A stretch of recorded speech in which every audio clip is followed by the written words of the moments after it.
Problem number 1, collectivism. So this first point is about your starting worldview. Collectivism is a social pattern in which individuals construe themselves as parts of collectives and are primarily motivated by duties to those collectives. Collectivism is often contrasted with individualism, where you see yourself as an independent individual who is motivated by your own personal goals and dreams. Collectivism is a common worldview in socialist and communist countries, whereas individualism is usually associated with capitalism and the Western world. Many collectivist societies are also very homogeneous with respect to ethnicity. China is a common example where over 90% of the population is the Han ethnicity. In contrast, Western societies like Canada and the United States are much more diverse, which makes the notion of the collective a little more abstract. In reality, collectivism in Western societies has a kind of natural limit. Because people are still strongly bound by their own culture and ethnicity, there is always a tendency to associate yourself with a like group. And people with a collectivist view of the world will tend to define the society by this collection of different groups. This is seen, for example, in those who place great emphasis on the diversity of different groups in the society. These groups often center around identity and give rise to identity-oriented thinking or identity politics. The problem here is that this can have the ironic outcome of factionalizing the society, breaking it up and worsening polarization. Throughout history, the factionalizing of the society has had horrific consequences. Now, obviously, it's a fact that there are differences between people based on identity, culture, or ideology. Sometimes this is relevant to a discussion. So it is certainly possible to see the society as a collection of these different identity groups. But this does not mean that you need to make it a central theme in your worldview. The thing is, there's an infinite number of ways you could divide the society if you wanted to. Religion or eye color are some historically valued examples. Instead, it is best and most accurate to divide the society down to the individual. With individualism, someone's identity group is largely irrelevant because a person should be viewed instead as a blank slate, free to be whoever they wish, unbound to the obligations of a group identity if they so choose. Now, some may say that these two worldviews, collectivism and individualism, are not necessarily mutually exclusive, which could lead us to a longer conversation. But at the end of the day, the point is that it is ultimately worse to have a dominantly collectivist or identity-oriented view of the world, especially in a multicultural society. Instead of seeing the society as a collection of little groups, you should see the society as being made up of individual people, that we are each one grain of sand, we all just happen to make up the same chunk of land. Problem number 2.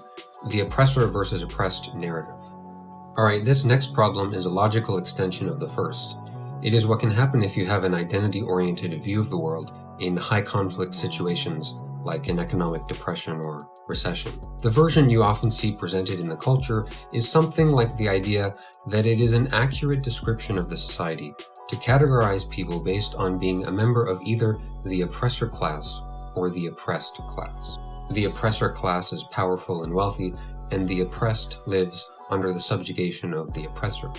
In the popular culture, this kind of thinking is usually called Marxism. At the beginning of the Soviet Union, this was a very popular view of the society, where it was divided into rich and poor peasants. And as I'm sure you know, this had terrible consequences in real life, giving rise to the creation of an authoritarian nightmare and murdering millions in the process. Now, of course, this is not playing out in the Western world, but use of the oppressor versus oppressed narrative does take on various forms right now. One that is pretty popular is found throughout the academic world, especially in the humanities, and it is becoming more and more common in the pop culture. You've probably heard of words like privilege, critical theory, dominant groups versus non-dominant groups. In essence, the ideology describes the society, especially Western society, as being a collection of different oppressive power structures. More explicitly, that racism is embedded in the fabric of the society. The problem with the oppressor versus oppressed narrative is that it is in no way an accurate description of the entire society in countries like Canada and the United States. This narrative is a trend that is an exaggerated dichotomization of the society. How do we know this? Just look at basic economic data in relation to all other countries. Let's see where Western countries lie with respect to the Social Mobility Index, essentially the ease with which you can escape poverty. If things are so unequal here in the West, how is it that the West scores much higher than other countries like China on the Social Mobility Index? Remember that China is basically all the same ethnicity. Now, to be fair, I do have to acknowledge that the US is actually pretty low compared to other Western countries, but it is still far ahead of other countries like Turkey and Saudi Arabia. To drive this point further, you can look at other metrics like happiness or GDP per capita. A lot of this is common knowledge, and I feel like stating more statistics here is just like stating the obvious. Western societies are among the most economically prosperous and equal in the world, and this kind of statement is a more accurate description of the entire society. I want to make a side note here. If you want to mention Norway, you need to acknowledge that it got rich from massive oil reserves, and it has a small, homogeneous population. Oil gave it a large portion of the money to pay for socialist policies, and this is not a sustainable scenario.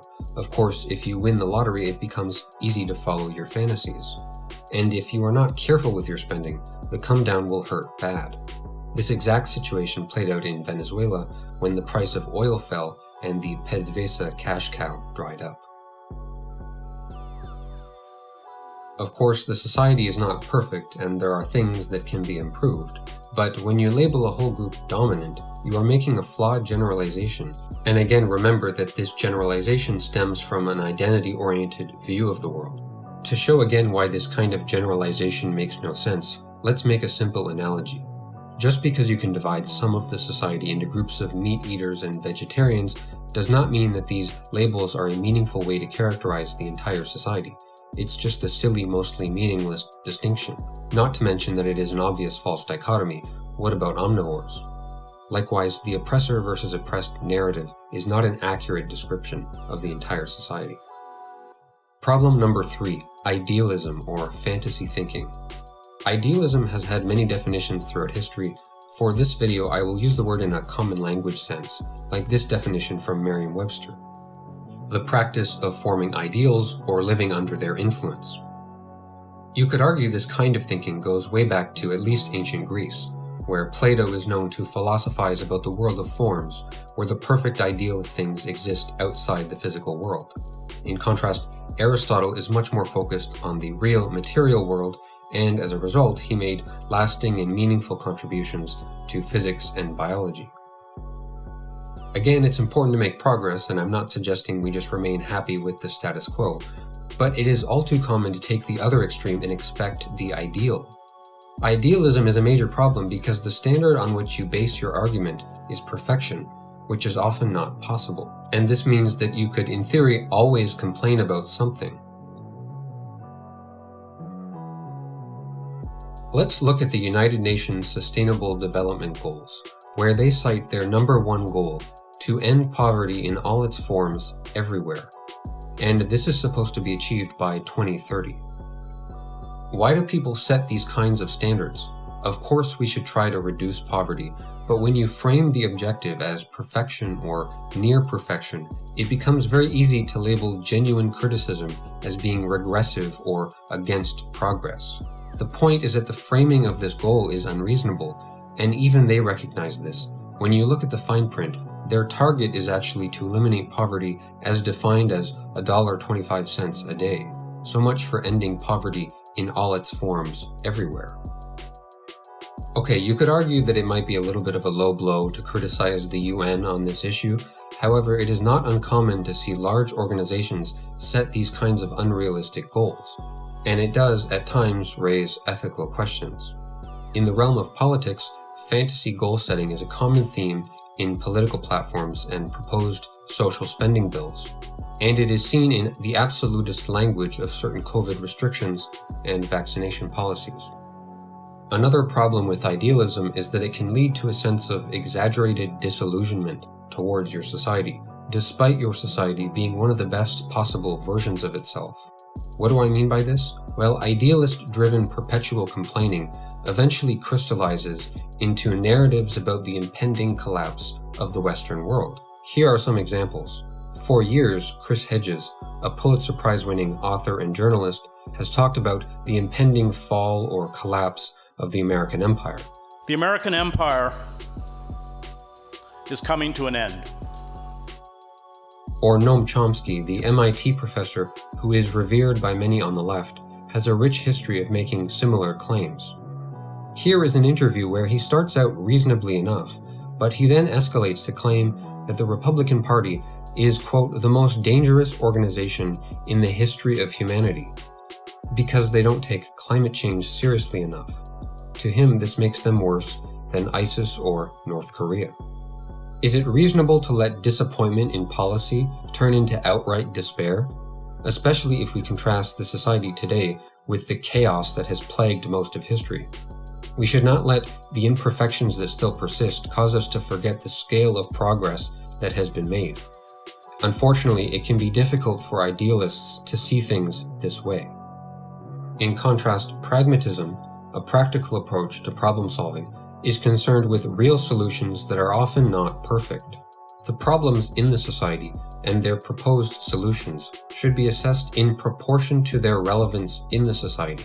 I'll leave a more detailed discussion about pragmatism and proportion for another video, but I want to quickly highlight a recent example in the culture.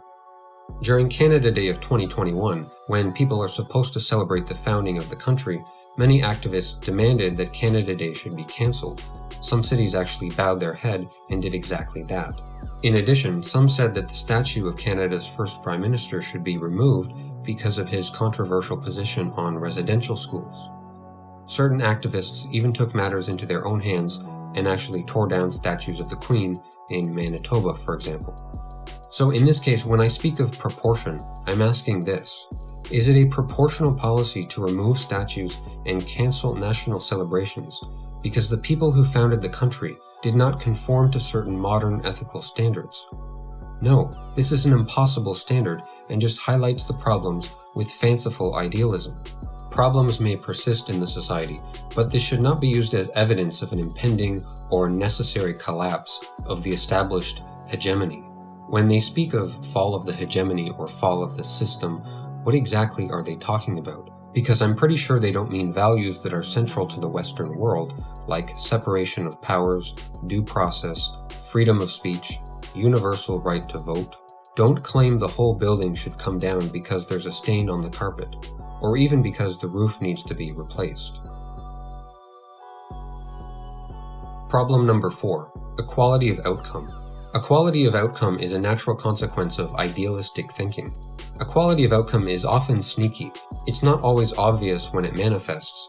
When it does, it is usually an embedded assumption in the definition of goals for the society, or in the metrics used to assess the fairness of the society. But do you agree that it's unfair? If you're a woman... Not necessarily. And on average you're getting paid 9% less than a man, that's not fair, is it? It depends on why it's happening. In this way, equality of outcome says that things are not fair until we all have approximately the same wealth, social status, etc.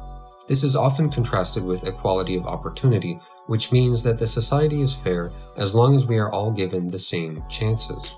For example, in Canada and the United States, both men and women can attend engineering or medical school if they want. And of course, we should encourage this. This is equality of opportunity. But this does not guarantee that a graduating class will be composed of 50% men and 50% women. Why? Because there can be other reasons why men and women do not naturally distribute themselves equally in all professions, such as personal choice.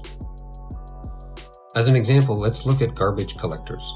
Data suggests that women in the United States make up around 16% of garbage collectors. Or another example, women make up around 5% of coal miners.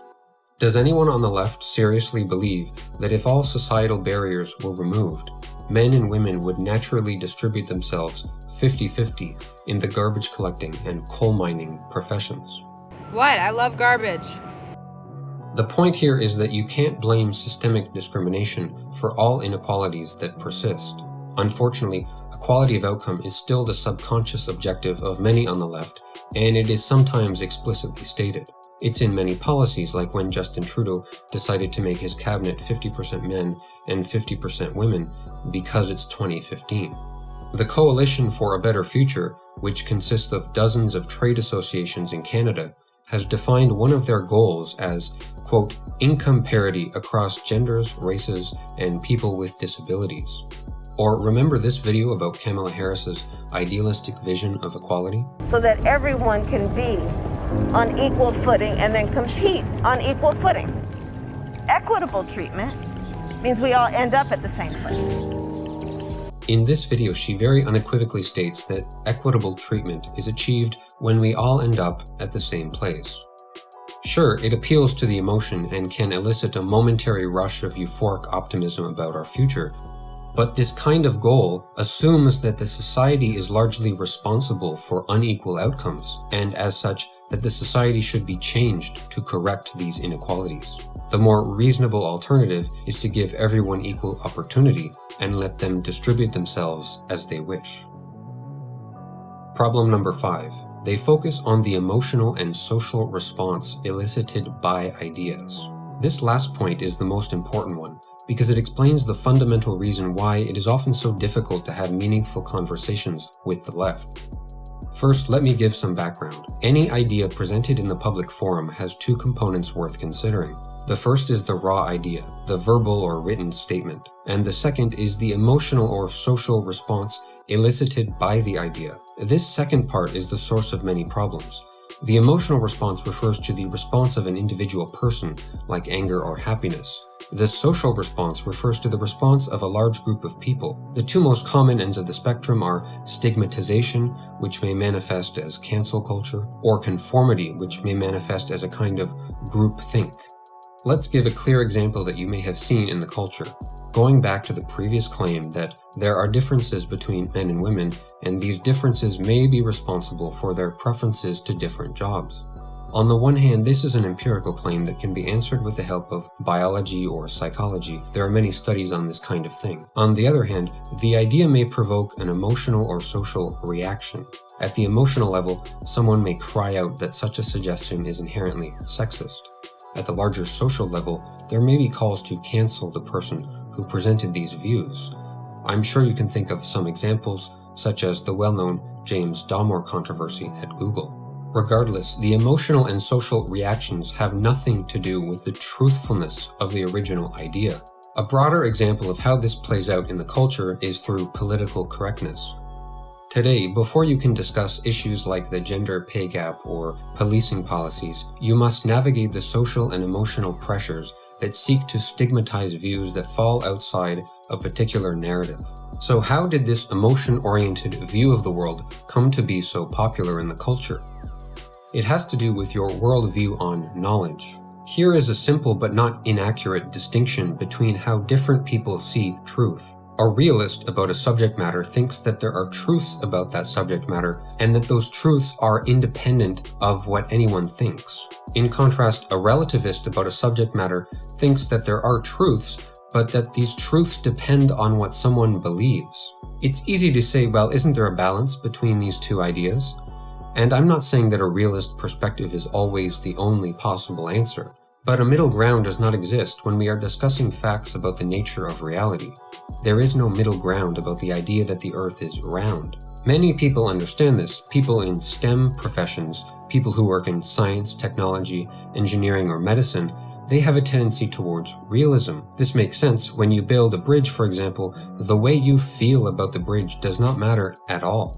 If you make a mistake, the bridge will collapse and people will die. But people in other professions like education or the humanities have a greater tendency towards relativism because they have the privilege of not needing to worry about the consequences of being wrong.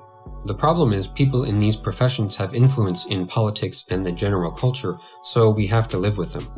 To some, certain ideas are so controversial that they believe it is better to simply leverage social pressures against the ideas rather than address them directly. Uncomfortable ideas can still be true. The reality of the external world does not care what you think about it. For some on the left, this very concept is difficult to understand. How are we supposed to find common ground with that? Well, I'll leave a more detailed discussion on that topic for another video. Alright, that's enough. Thanks for watching. Please like, comment, and subscribe.